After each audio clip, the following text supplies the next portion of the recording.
Hey, welcome back to Rust Order Garage and the $5,000 budget build 56 Chevy pickup. Today was supposed to be swap meet day. It's freaking cold and raining, so I bailed.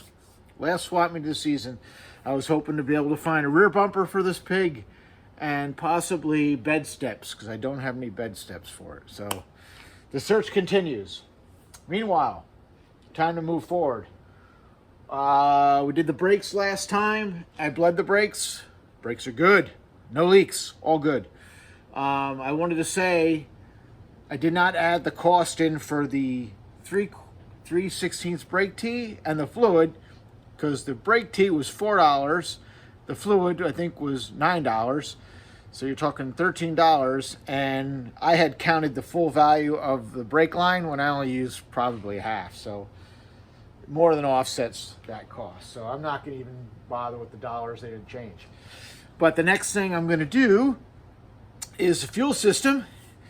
And I'm going low buck as usual. So LS swaps are, of course, insanely popular. Or at least you would think they would be, although I never see them really at the car shows. When I go to the car show with an LS swapped one of my cars or trucks, I'm probably one of 3 at these local shows, if that. Not many people doing them. Small block and big block still rule. But regardless, because LS swaps are so popular, the aftermarket has come up with things to make fuel systems easier.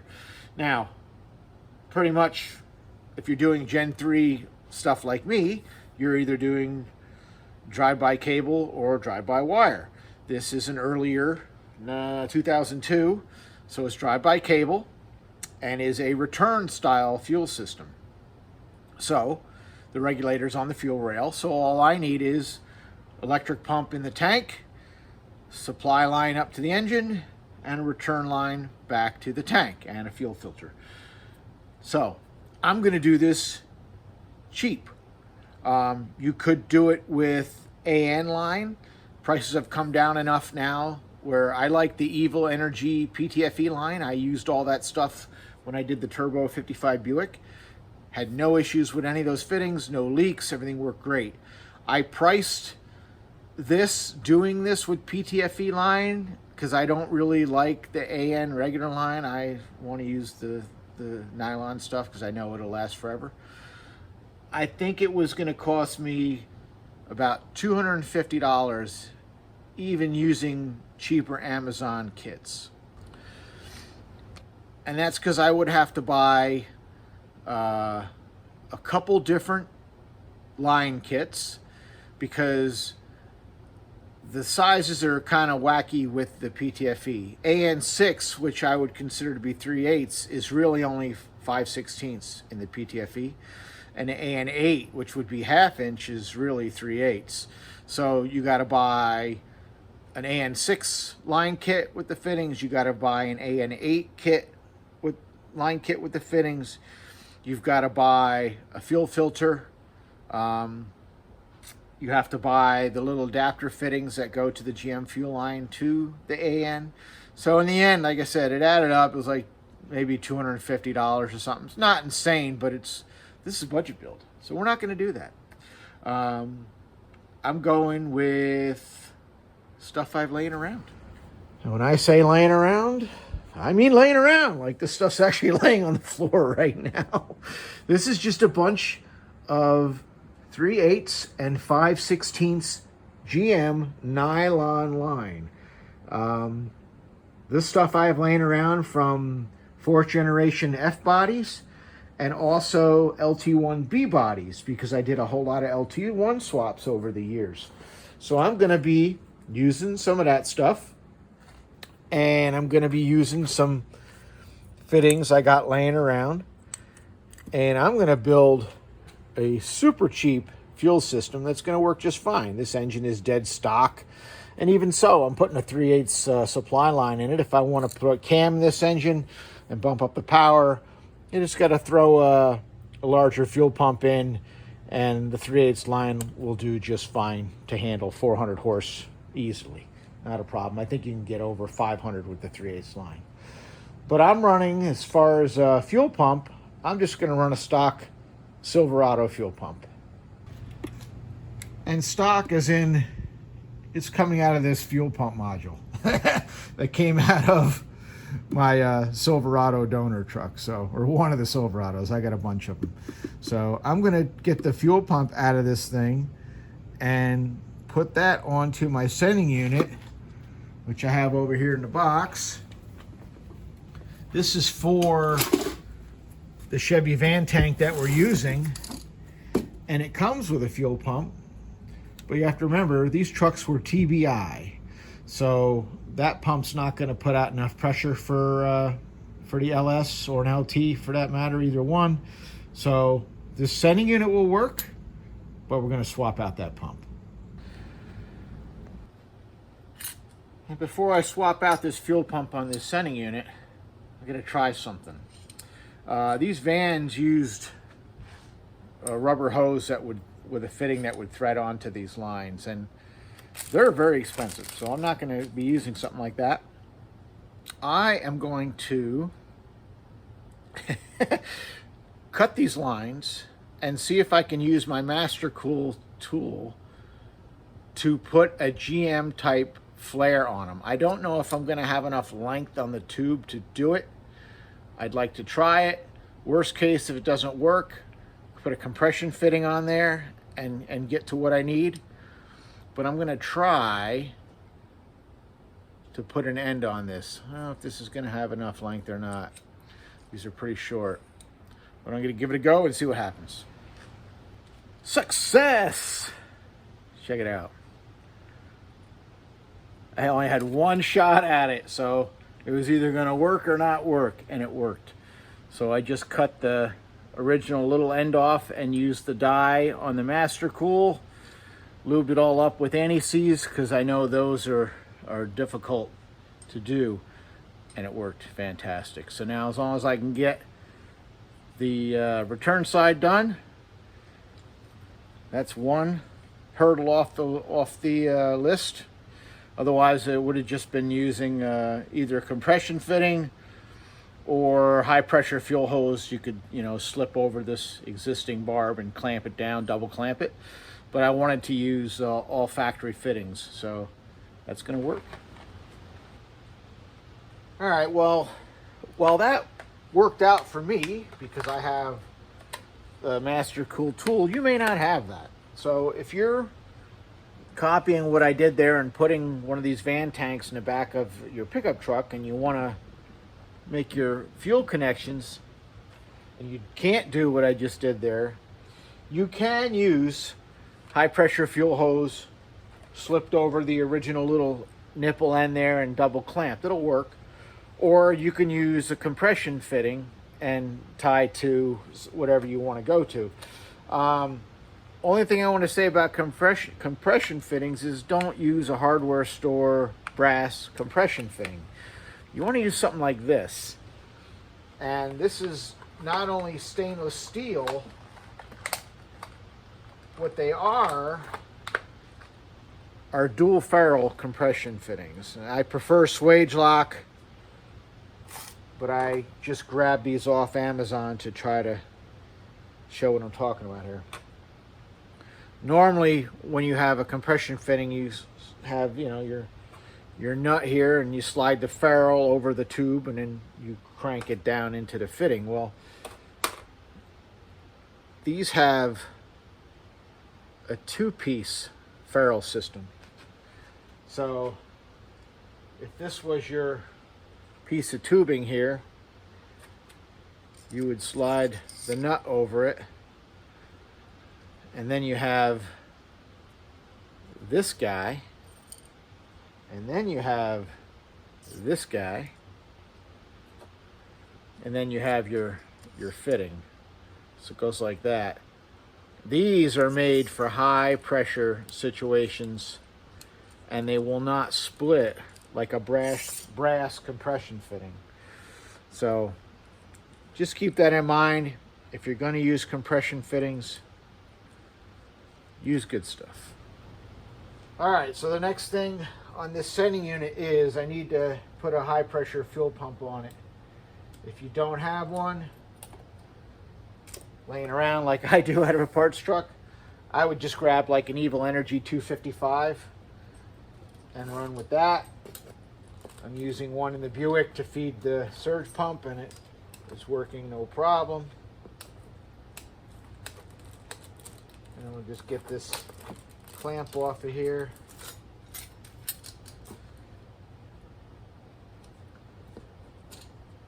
And we'll see what we got here. This has got a sock on the bottom. It should come off. All right, here's our sock. I'll see if I can reuse that. Get this guy off of here. Rubber mount.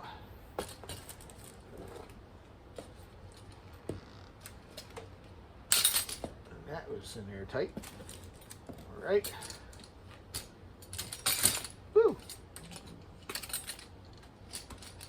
Fall apart on me here.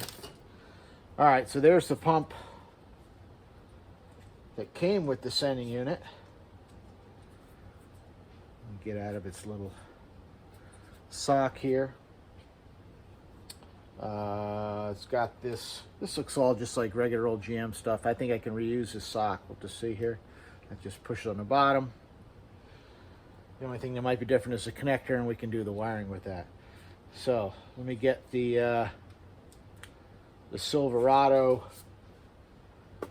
sending unit up here, and we'll compare the pumps. All right, I'm in the middle of taking apart this fuel pump module here. This is actually from a 2004 Silverado.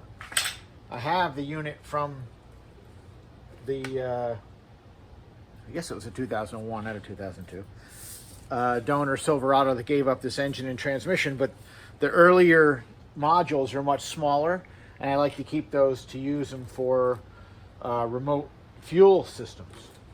So these big guys like this, I really don't need. Now, the only thing with this is the fuel pump is in there, and I don't know how it comes out. It's got plastic tabs holding it in place. Probably not meant to come out. So you know what that means? I'm going to break those tabs and get the pump out. And would it be easier to just buy a new fuel pump? Of course it would. What fun is that? I like to challenge myself and see what I can do for budget builds. It's more fun, I think. I mean, I can buy a new fuel pump anytime if I need it. But this one's free if it comes out. All right, now we're getting experimental.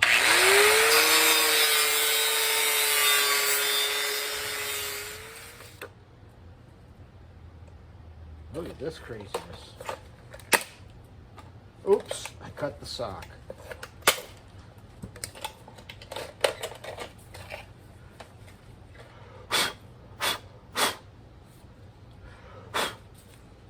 Got it. Still don't know what it's attached to here. Let's see. Was this a good idea or a bad idea? Well, it looks like my sock is not going to work, so this may have been a bad idea. All right, well, I've got the 04 pump in here, no problem. Wiring is different, so I can splice those. That's no big deal. My only concern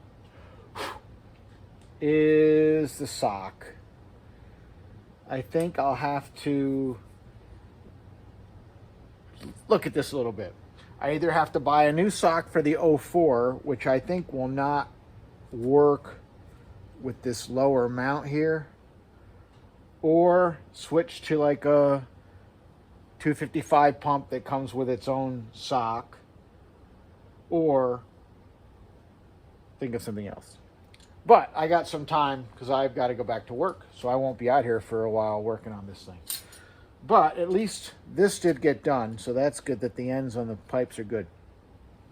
Now I got to think about what I want to do here. I may just buy an Evil Energy 255 and go for it. So we'll see you when I come back out here. All right. Is it the next day? It might be the next day. I don't remember when I was out here last. But because of my little adventure with the cutoff wheel there, and I sliced the sock for the factory fuel pump, that's done. I can't do anything with that. I can't find the sock for sale individually. And believe it or not, to buy another pump for the Silverado is more money than buying an Evil Energy 255.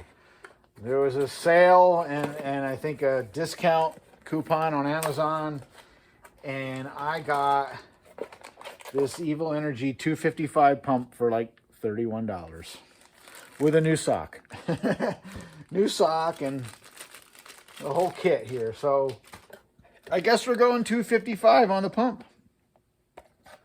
And what is the part number for this? You can read it, but whatever, you know. I'm not thrilled about this made in China stuff. So far, the Evil Energy Pump 255 is working fine in the Buick, but I have not driven it thousands and thousands of miles. It's mostly just been cruising around, going to car shows and that kind of stuff.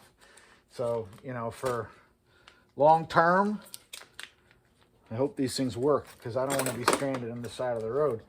Thing is, even on Rock Auto, all the pumps I'm looking at are not exactly, I guess, OEM. Maybe if I found a Delco, but, you know, nobody buys a Delco pump. It's just too much money. So we're going to see, you and me, if this Walbro 255, Walbro, that's what I used to buy, Evil Energy 255 fits this G20 van center unit. All right, this little kit they give you, looks like it gives me more than enough stuff. I've got that same vibration sleeve that the other pump had. I've got another sleeve that could go on the bottom. I've got a length of fuel hose. I've got the wiring, and I've got my new sock. And I have, what else? 2 clamps, which I won't use, and a little length of hose, fuel hose that is not marked, but I assume is supposed to be in submersible and fuel and not fall apart. But I'm going to use the hose that came right on the sending unit itself. Then it's just a matter of what do I want to use. I'm going to try to use this thing here and see if I can make that work with this here. And it looks like it will. So if let's see here. I got to raise this hose up a little bit, and I'm using a couple nice clamps that are from a Jaguar parts car, of course. You didn't think I bought them new, did you? And I will put this pump on here. We'll see what it looks like. All right, the pump fits good, but I'm gonna have to cut a notch in this base for this sock to fit down over that like it's supposed to. And it is what it is. I still keep most of it. I'm just going to trim a little bit off the sides. We'll snap this on. There's a little retaining clip that comes with that sock. Don't lose it. And let's see what that looks like. All right, well, it is on there other than doing the wire splice. And it fits like it's made for it. It really fit great. I put a notch in the metal bottom here support, and I also cut a little bit out of the rubber gasket they give you there. You can see that in there. So this sock would sit flush. That little clip that holds it on, that can be a real pain in the butt. What I did was I just kind of set it over the pin, and then I used a 3/16 socket and extension to push down on it and get it seated, because it's a pain in the butt. But other than splicing the wires, which I will solder and heat shrink, we're done with this. It'll be time to put it in. All right, wiring is done. Got my new O-ring for the sending unit. I think they came with a gas tank. And the sending unit has a little tab that aligns with the tank, which way it's going to go in. So let's see here. It goes like that. How about this side? Let's see. Can you get it there? Yes, you can. Okay. She needs a tight fit. She's in there. All right, sending unit is in. Now you'll see with the van setup here, the fuel line in and out are actually pointing to the wrong side because I want the fuel lines on the driver's side of the truck. But there's enough room to have them curve around, curve back this way, and then go down the driver's side frame rail along where the brake line is. So that should be good to go. At least I hope so. We'll find out when I test it all. So that's going to be it for today because I was only out here after work for a few minutes. And I think the next day I'll be out here. We will run all the fuel lines and the fuel filter, test this, and finish it up. All right, it is some days later, and I have been making fuel lines for this thing out of the used nylon lines that I have around and used fittings. And I just wanted to go over a couple things with it. First off, I have the hoity-toity quick disconnect repair kit, fuel line repair kit that comes with tools to do all this work and all that. Don't buy it. It's not needed. And it doesn't work. This tool, and this comes with all kind of fittings and stuff. And if you want to buy it, go ahead and buy it, but you don't need to buy it. That's what I'm trying to say. Because here's the deal. The way this thing works is it has this tool here and a block that you use to clamp the plastic line in, and then this mounts like that, and you would tighten up these wing nuts and that'll hold the piece of fuel line for you. Just saying, that will be there. Then you have this piece here that mounts the fitting like that, and this slides onto here like that, so you have the fitting like that, and then your block with your plastic fuel line is sitting here like that, and theoretically, and the line would be clamped into this block, you would squeeze this just like a wood clamp, and you see it moves the fitting forward, and it would push the fitting into the plastic line. Well, this has nowhere near the power it takes to put one of these fittings into that plastic line. Impossible. I mean, this is a nice kit because it comes with fittings and stuff, but if you go to the scrapyard or have, you know, parts cars like me, you don't need those fittings. You just reuse old ones. What I do use off of this kit, I do use this piece to locate this, but you don't need this.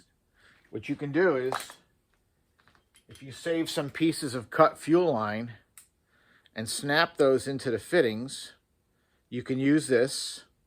And what I mean, and to use it, I mean by putting it in a press. So this wood clamp thing here does not have the power, like I said. Got to use a shop press. Shop presses are cheap. Everybody should have one. So what you would do is you can make something like this out of a piece of wood. Just, you know, drill a hole in the wood for either 5/16 or 3/8 line and open up one end of it a little bit more. If you look at this block, you see it has two different dimensions. This would be the dimension of the fuel line, either, what's it got here? 1/4 inch, 5/16 and 3/8.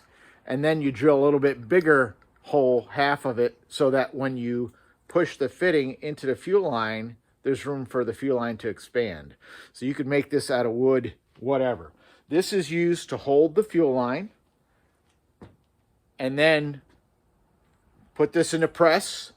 I spray a little WD-40 or something on the end there and just press it into the line. It will take some practice, but if you go slow, you'll get the hang of it and it'll work.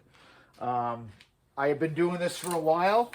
I used to do it by trying to heat up the line to make it easier. It's not needed. And I've heard of people boiling water and putting this in. It's not going to get it. This stuff is really rigid. And honestly, I don't want to heat this up because I don't want it any weaker than it should be. When this fitting is pushed in, I don't want it ever coming out unless I cut it out. So again, you can make the tools to do it yourself. And then you just press in these fittings.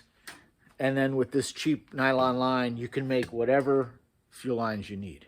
I'll show you what I got so far. And if you do copy this out of a piece of wood, I would just copy the way they did this. Make the holes a little small and make it out of 2 pieces like this so you can clamp it together with a C-clamp or something. But bottom line is when the fuel line is in there, you want the hole to be too small so that you can crush this down and hold on to the fuel line, so when you're putting the fitting in with the press, it doesn't just push this right out of your fixture.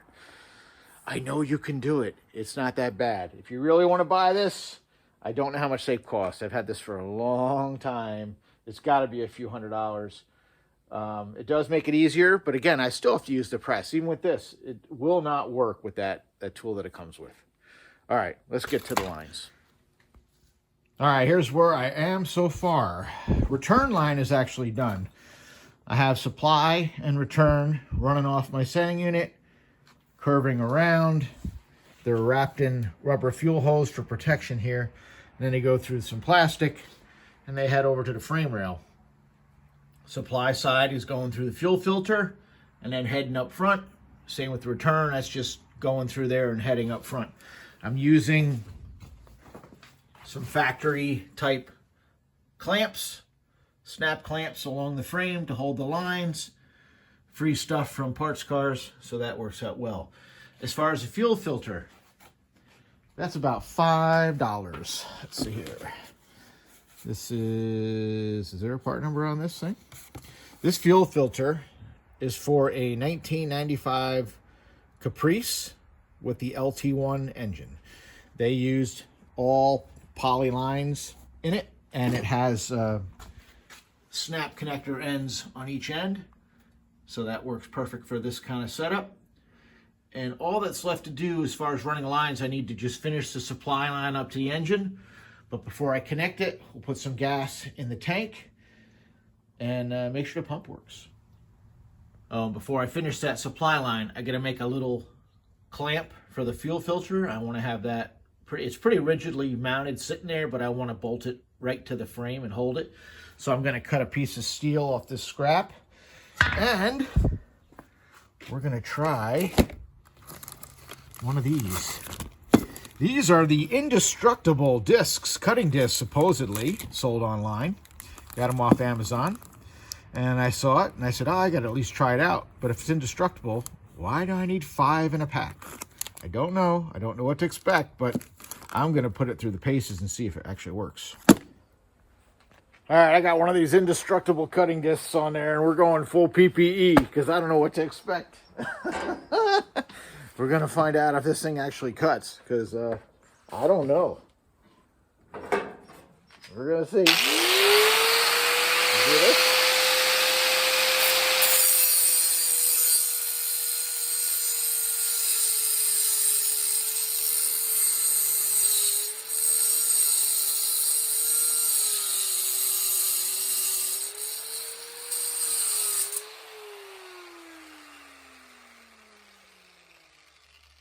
It does cut. I guess we'll just keep working with it and see how long it lasts. All right, there's my high-tech fuel filter clamp. Nothing to it.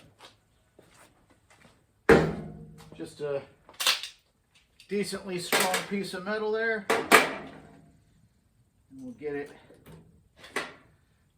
mounted up. Should fit right here. I'm going to go right through an existing hole for the original bump stop.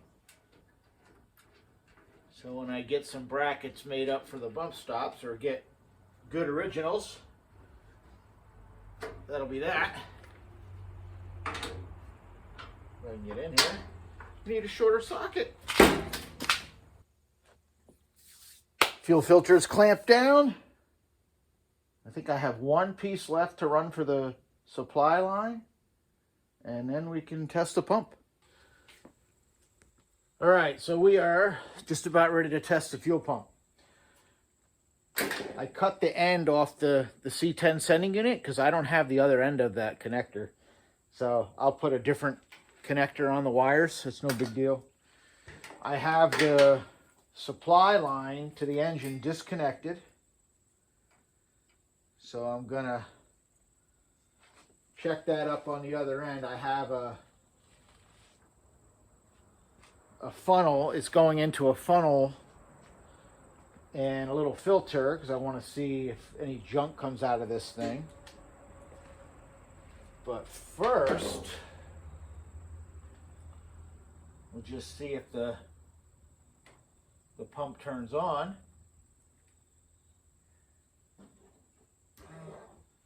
I put a couple gallons in the tank. I don't know how much. I just heard it run. It's definitely going to run. So this is going to be a little weird because I'm going to have to run up there and hopefully not spray fuel all over the place. All right, so before I try to restrict this with a filter, I'm just going to run the hose right into here because if something goes wrong, I have to run back there to turn off the pump. So I probably should have ran a line all the way to the back. But I'm going to go start the pump and see what happens.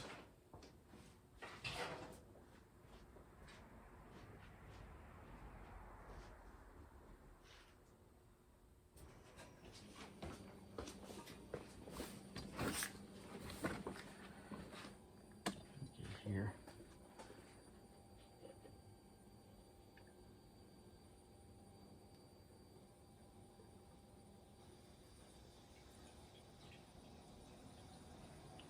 All right, it's flowing.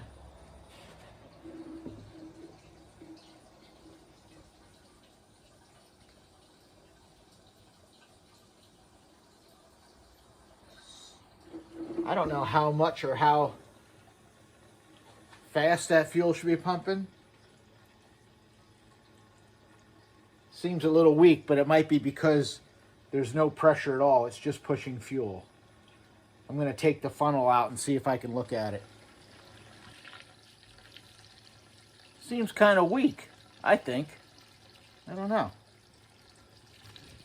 I honestly have not tried this before like this. It's definitely pushing fuel.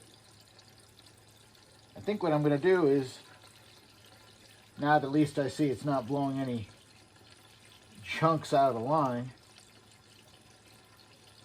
I'm going to hook it up to the fuel rail and put a fuel pressure gauge on it and see what it looks like. Okay, first issue was I did not have enough fuel in the tank. I looked through the filler neck and I could see that the sock on the pump was not even covered. So added some more fuel, put the gauge on. I'm at about, looks like 56 pounds according to this gauge, which is fine. When this is running, it should be around 50 on the truck. It's not going to run at 58. It should be around 50. And then I think when you disconnect the vacuum line, you get 58. So we'll have to see it running with full voltage on the pump because right now I'm running off an old battery. I bet we get up to the 58 once it's going. The phone is going off. So that's good. I don't see any leaks. So the lines all look good. Almost done with the fuel system. There is one more thing to talk about. All right, supply line's done. Return line is done. Everything's clamped down nice. Nothing's going to move. Especially with nylon lines, make sure you get everything clamped up out of the way out of exhaust. Don't use zip ties to hold stuff unless it's just to hold it together. You don't want a zip tie breaking and a line falling on an exhaust or something and burning up. So make sure everything's good and tight. Now, the last thing to talk about is the vent. There are 2 vents on every fuel system. One is used to let air into the tank when you're at the pump filling it up. So if you have one of those tanks where you can't give it full pressure to fill it, gas sprays back at you, that means you have a problem with that vent. When you put fuel in, air has to get out. That's one vent. The second vent is for when the engine is running. When you're removing fuel from the tank, you're actually pulling a vacuum on it. You need air to be able to come in to displace the fuel area that you've taken out, so you don't pull a vacuum on the tank and implode it, and it'll also kill your fuel pressure and make your engine stall. So those 2 vents, first we will look at the vent for the engine running. So to let air into the tank while the engine's running, there's a couple of ways you can do it. Back before sealed fuel systems, you had basically just a vented fuel cap, and air would just go right into the tank while the thing is running. Nothing else to it. But I am going to run a pretty sealed cap. It may not be 100%, but it's pretty much a sealed system. I'm not running a vented cap. And what I'm going to use to let air into the tank is this. This is the part number for this guy. What this is a 3rd or 4th generation F-body check valve. And the way this is supposed to work is when the engine's running, it lets air in one direction, but while the truck is just parked, it doesn't let the fuel vapor out, so your garage doesn't smell like gas.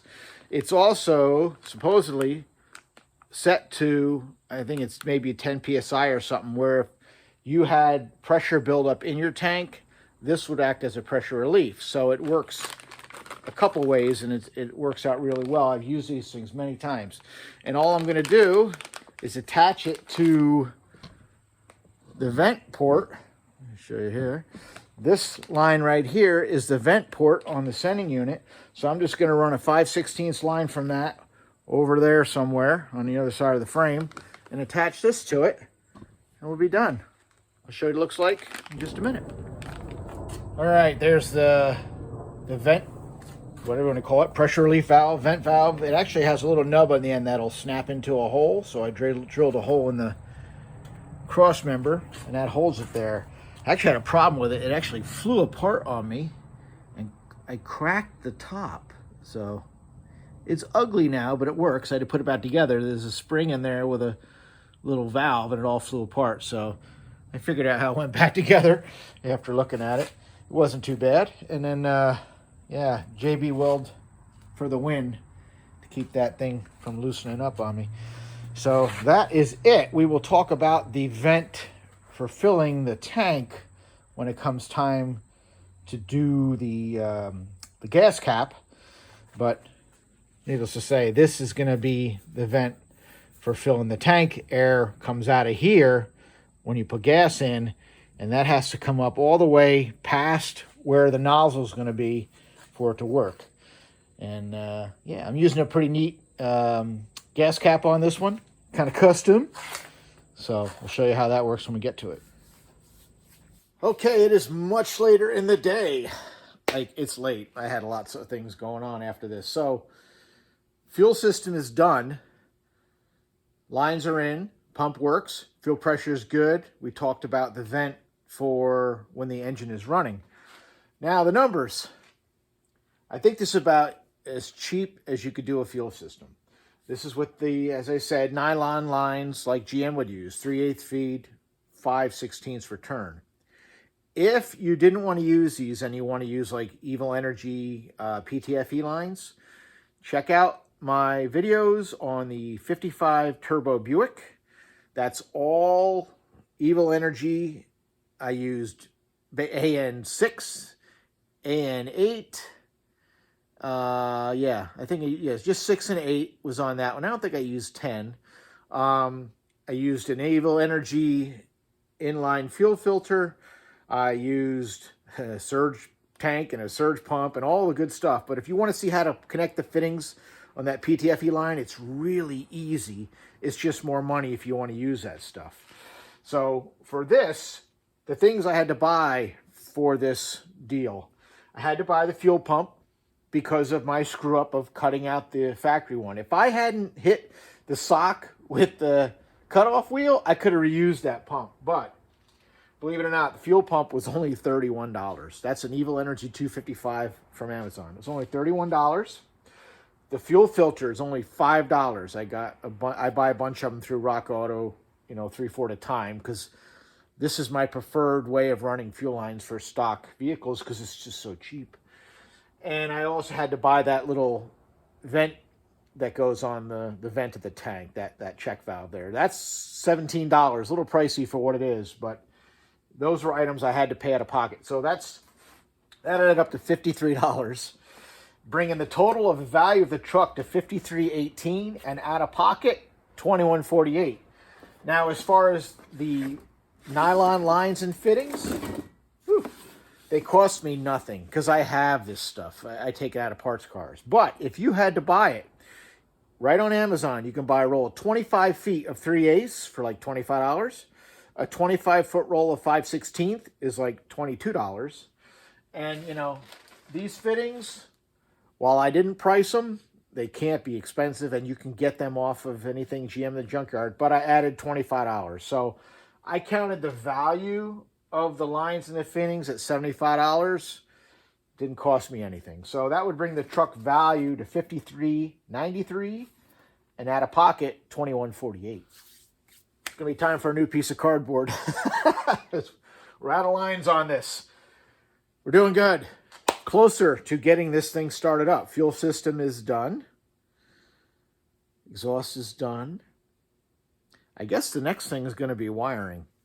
Once this thing's wired, you should be able to hit the key and fire this pig up. Let's see how it does. And we are still just on the cusp of halfway there. $21.48 out of pocket. So $21.52 left in the pocket, in the budget to spend for parts. We're doing good. So I guess that's it for this one. Thank you so much for watching. Thank you for subscribing. Get a lot of new subscribers. I am almost to 2,000.